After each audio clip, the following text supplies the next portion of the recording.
नमस्कार दोस्तों, BMS news में आप सभी दर्शकों का स्वागत है। सुंदरकांड कार्यक्रम में हमारे बीच में उपस्थित हमारे कांग्रेस के वरिष्ठ नेता आदरणीय यदुवंश मिश्रा जी, नगर पंचायत के अध्यक्ष आदरणीय विजय सिंह पटेल जी, हमारे ब्लॉक कांग्रेस कमेटी के अध्यक्ष आदरणीय संजय तिवारी जी, हमारे युवक कांग्रेस के अध्यक्ष जिले के आशुतोष तिवारी जी और सभी हमारे वरिष्ठ जन और इस सुंदरकांड कार्यक्रम के हमारे सभी परिवार के भी सभी गायन गाने के हमारे छोटे भाई साथीगण, आज यह सुंदरकांड का कार्यक्रम मंगलवार के दिन बजरंगबली की कृपा कहीं न कहीं हमारे कांग्रेस पार्टी पर न्यायिक रूप से हुई, उसके उपलक्ष्य में आज यह कार्यक्रम रखा गया। इसके लिए भाई आशुतोष तिवारी और उनके सभी शास्त्री त्रिपाठी सभी साथियों को धन्यवाद देना चाहता हूँ, साधुवाद देना चाहता हूँ कि आपने एक नेक विचार आपके मन में आया आनंद फानन में, और यह कार्यक्रम आनंद फानन में आपने पूरा किया। इसके लिए आपको साधुवाद देता हूँ, बधाई देता हूँ।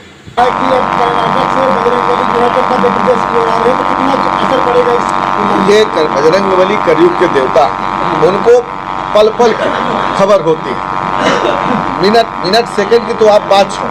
एक पल पल की खबर होती है कि कहाँ क्या हो रहा है। मैंने आपको बताया कि शनिवार के दिन रिजल्ट आया है और न्याय हुआ है और आने वाले समय में फिर से न्याय होगा। ये ऐसा महसूस होता है, हम सबको, आम जनता को महसूस हो रहा है, आपको भी महसूस हो रहा है, ऐसा हमें महसूस हो रहा है। जो 5 राज्य के चुनाव है उसमें ऐसा लगता है कि बजरंगबली जी कांग्रेस पार्टी को नहीं, बजरंगबली न्याय के साथ, और निश्चित रूप से इस समय कांग्रेस पार्टी न्यायपूर्वक जनता के हित में हर मुद्दे पर लड़ रही, चाहे किसानों की बात हो, चाहे बेरोजगारी की बात हो, चाहे युवाओं की बात हो, चाहे छोटे मोटे व्यापारियों की बात हो, हर इंसान के लिए, हिंदू के लिए, मुसलमान के लिए, हर समाज के लिए, एक भाईचारे के लिए, जैसा कि हमारे नेता राहुल गांधी जी कहते थे, यह मोहब्बत की दुकान खुल गई है और नफरत की दुकान समाप्त हो गई है, ऐसा महसूस हो रहा है। उस तरीके से आने होने वाला है और आप सब समझते हैं। कोई बहुगंज में नहीं है, बल्कि ये पूरे देश में इस तरीके का माहौल बना हुआ है। भारत की जनता कहीं न कहीं भारतीय जनता पार्टी से पूरी तरह से ऊब चुकी है और काफ़ी दिन से तके हुए बैठी थी कि कुछ ऐसा हो जिसमें कि उनको करारा तमाचा मिले,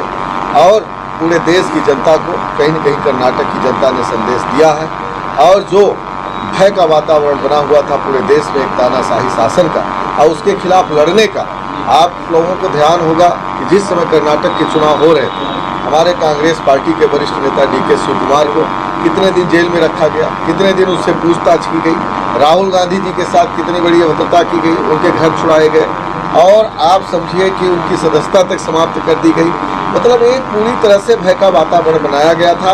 ये प्रधानमंत्री के द्वारा, उनके गृह मंत्री के द्वारा, भारतीय जनता पार्टी की सरकार के द्वारा ये बताया जा रहा था कि एको हम और द्वितीयो नास्ति का, जैसा कि आप सब जानते हैं कि सिर्फ देश में भारतीय जनता पार्टी राज करेगी पूरे तानाशाही के दम पर, और दूसरे दल का कोई हक नहीं है, न आम जनता का कोई, और न कोई कानून, न संविधान कहीं रह गया, न कहीं कोई और बात। लेकिन पूरे देश कर्नाटक का चुनाव टकटकी लगाए हुए बैठा था, और जैसे ही परिणाम आया है पूरी तरह से पूरे देश में खुशी की लहर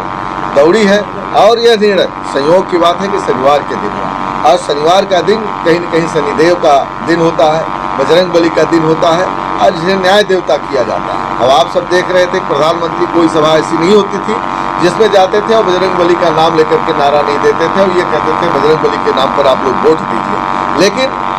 देर आए दुरुस्त आए, बजरंगबली ने न्याय किया और उन्होंने बताया कि न हम भारतीय जनता पार्टी के साथ हैं, न हम कांग्रेस के साथ हैं, हम हैं केवल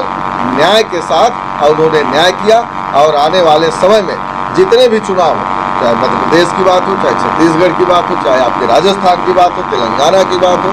और भी जो छोटे मोटे चुनाव होंगे, और साथ ही अगर पूरे देश में 2024 का जो चुनाव होगा, उसमें भी भारत की जनता के मन में जो भय था वो खत्म हो चुका है, और न्यायपूर्वक जनता वोट करेगी और भारतीय जनता पार्टी को उखाड़ फेंकेगी, तानाशाही को उखाड़ फेंकेगी।